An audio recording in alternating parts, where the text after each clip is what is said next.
1 minute ago, witness to Diddy's disappearance. Kash Patel names Obama.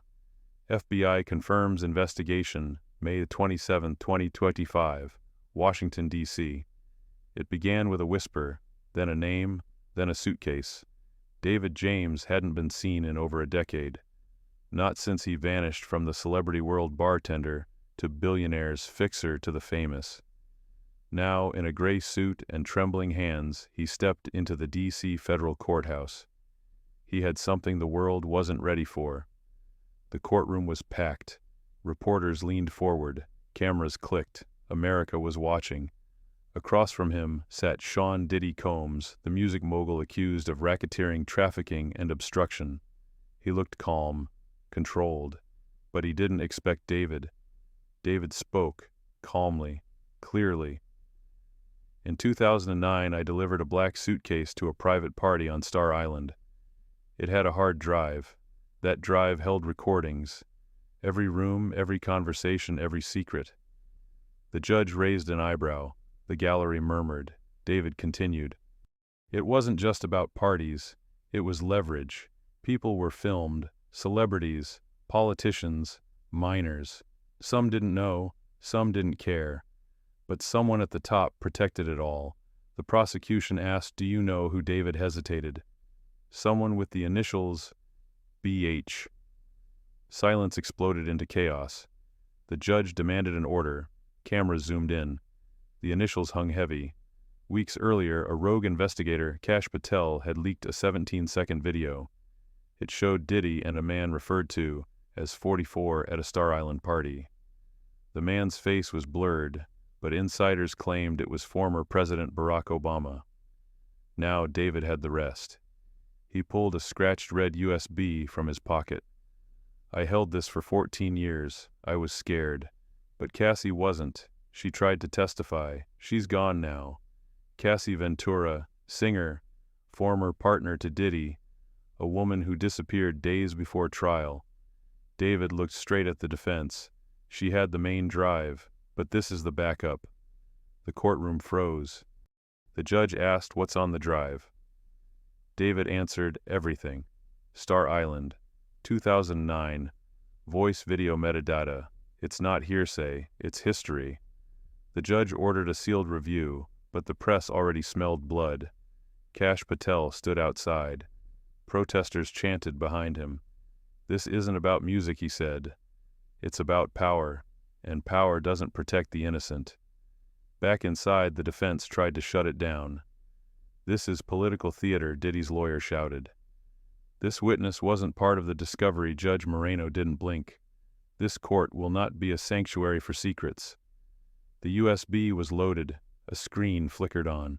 Champagne, laughter, celebrities, a party. But the camera angles weren't normal.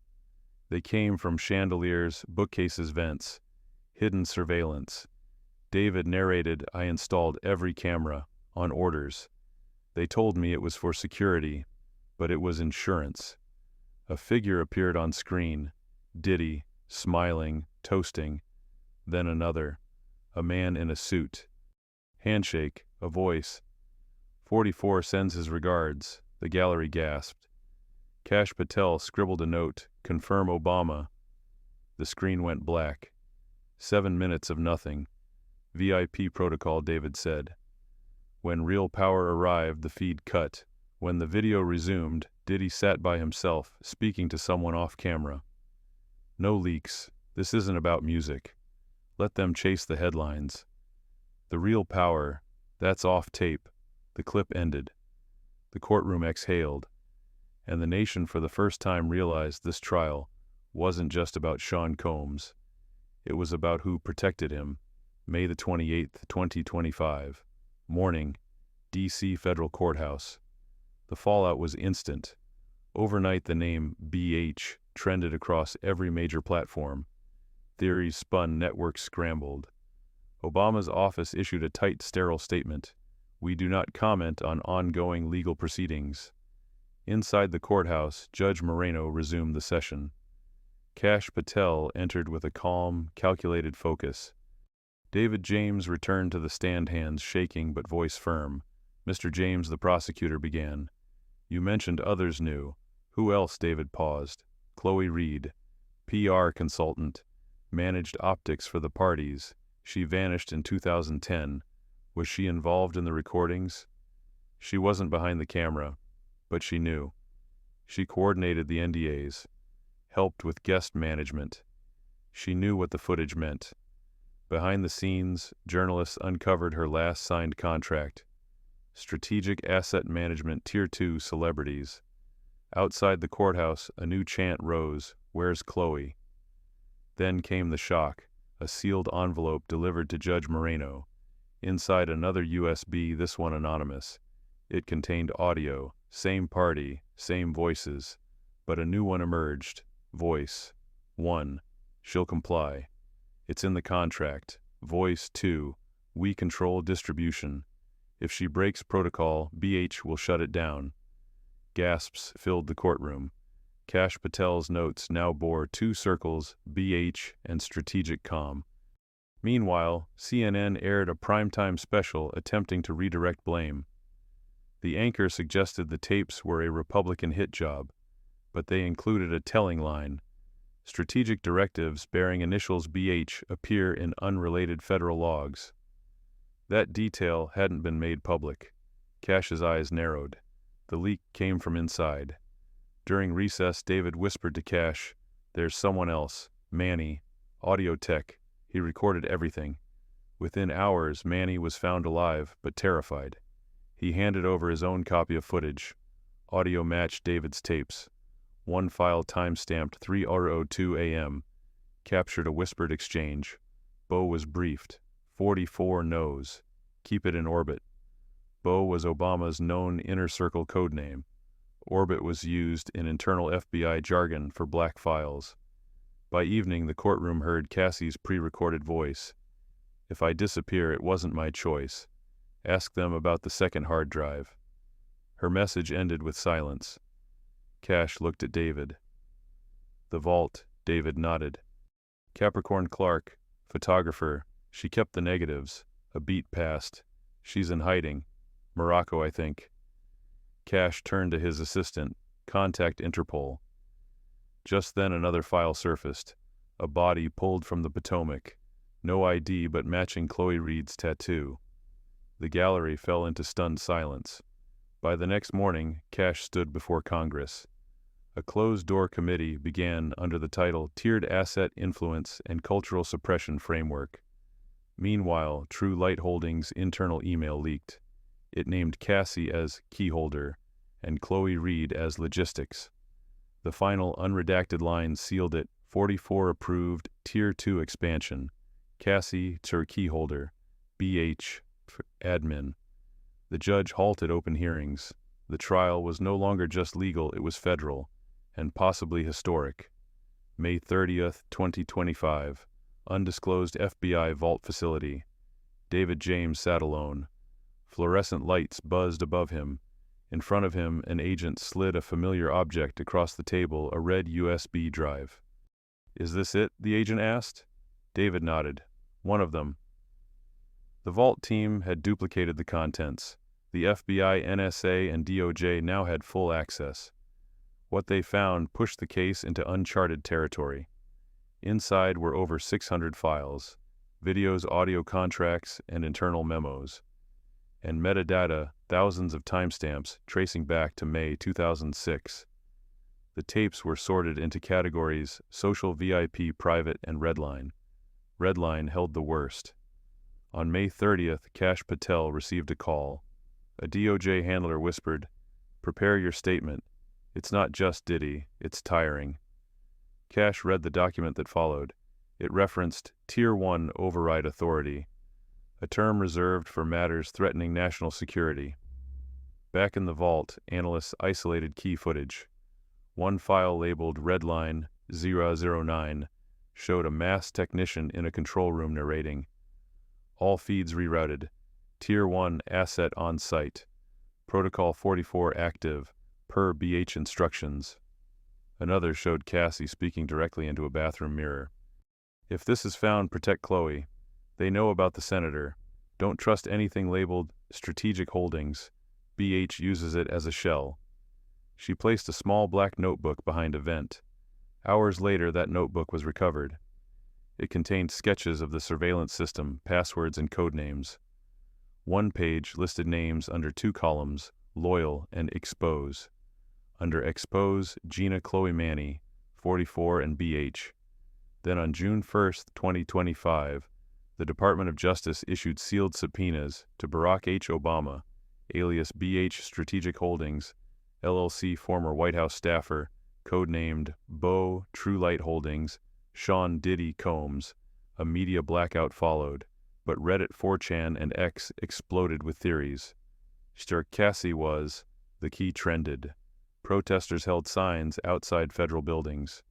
One read, "Tiered assets, tiered lies." Meanwhile, a whistleblower inside the NSA anonymously uploaded file Index 038, Asset Handover Checklist. It showed Cassie listed as Class 4 compliance, with a review by BH in 2010. That same day, the CIA issued a rare statement, no comment on active internal reviews. Then came the biggest break. Interpol contacted Kash. Capricorn Clark, the photographer, was located. She agreed to testify, but only with full immunity and extraction. On June 2nd, she landed at Dulles under federal protection. In a private session, she handed over 36 negatives.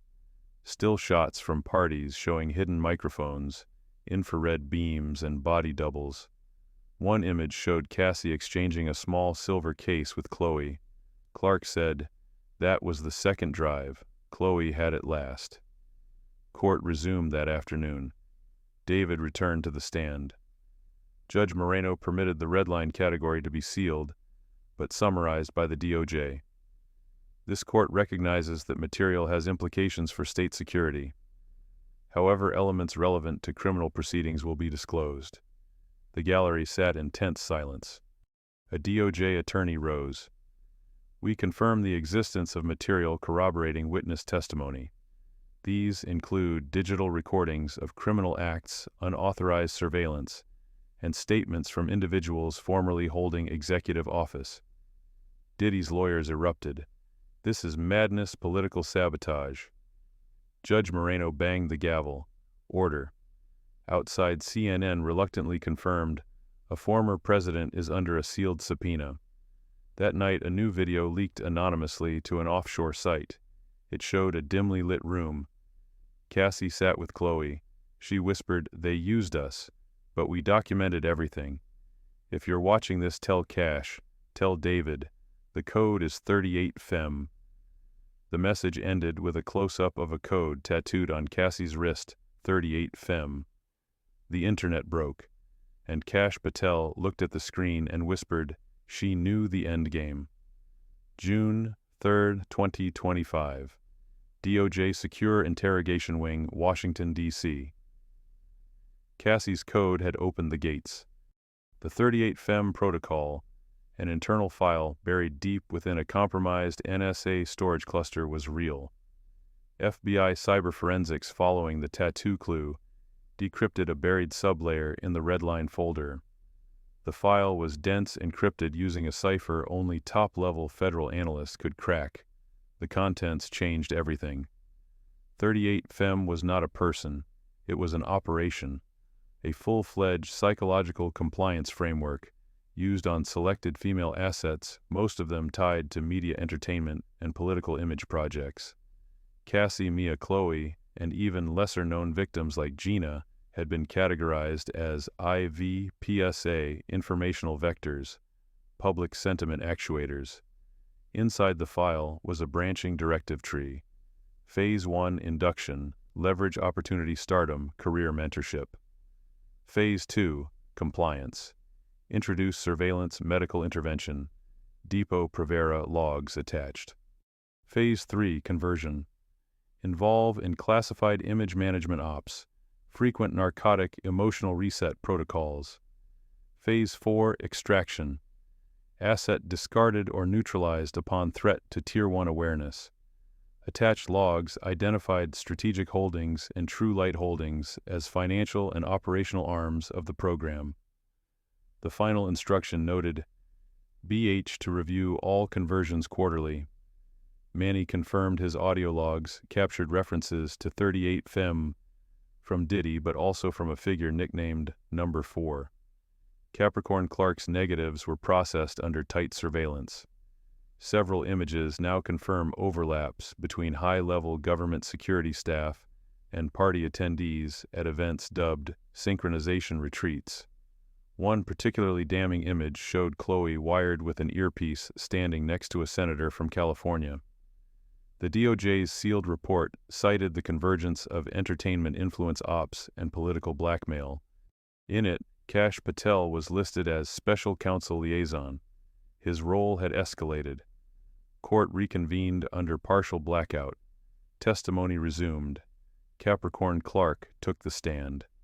Under oath, she described photographing events for PR compliance archives and being instructed to obscure certain VIPs using post-edit filters.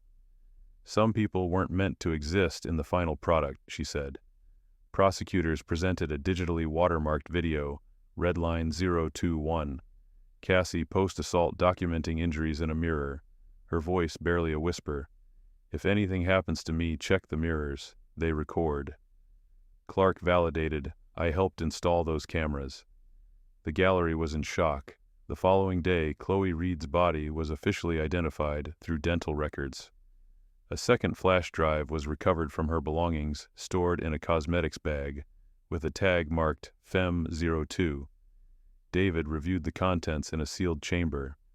The footage showed Diddy confessing to blackmailing executives with footage from synchronization retreats. They play ball or we cut the feed, BH said to press if they resist. The judge allowed partial public summary. Defendant exploited surveillance footage for coercion. Ties to federal contractors confirmed. CNN's tone changed. Anchors once dismissive now echoed the calls for a federal review.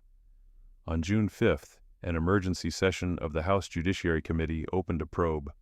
Protocol 38 Fem and Strategic Exploitation of Entertainment Assets. Diddy's defense collapsed. They filed for mistrial citing bias. Denied.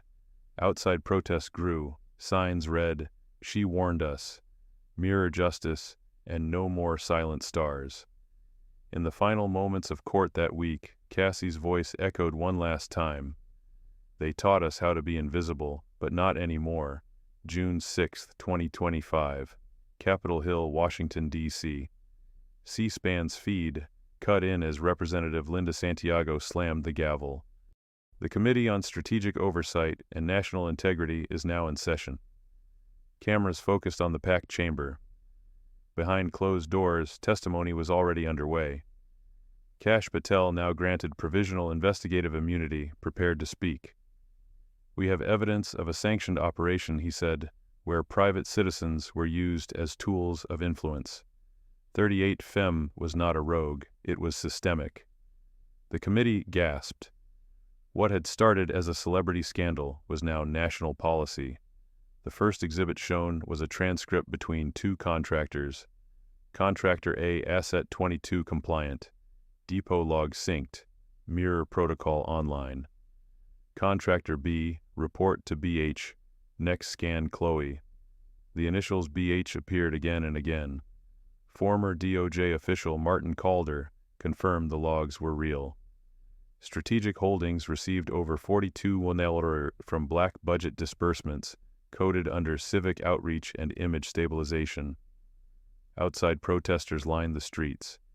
Mia, shielded under federal protection, submitted a pre-recorded statement. We weren't employees. We were managing perception vectors. There is no NDA strong enough to bury the truth. Senator Ann Gold from Vermont erupted. Was the executive branch involved? Was this program used during election cycles? Kash Patel held up a document labeled Strat 089. Yes, this log traces 38 Fem surveillance installations to 10 swing state campaign events. Gasps, shouts. The chair slammed her gavel. Order. That evening, President Monroe released a statement. We are aware of allegations surrounding historic abuse of federal image management programs. A full internal audit has begun. Meanwhile, investigative journalist Sonia Liang aired a segment on WNN, revealing that True Light Holdings also managed PR contracts for the Obama Foundation Hillary PAC and two media conglomerates. Cassie's second drive now became centerpiece evidence. One clip showed an unidentified man, possibly a federal contractor in a control van, stating, "If the senator doesn't pivot, upload batch 7, BH cleared it." Back in court, Diddy's team motioned to suppress all redline evidence. Judge Moreno refused.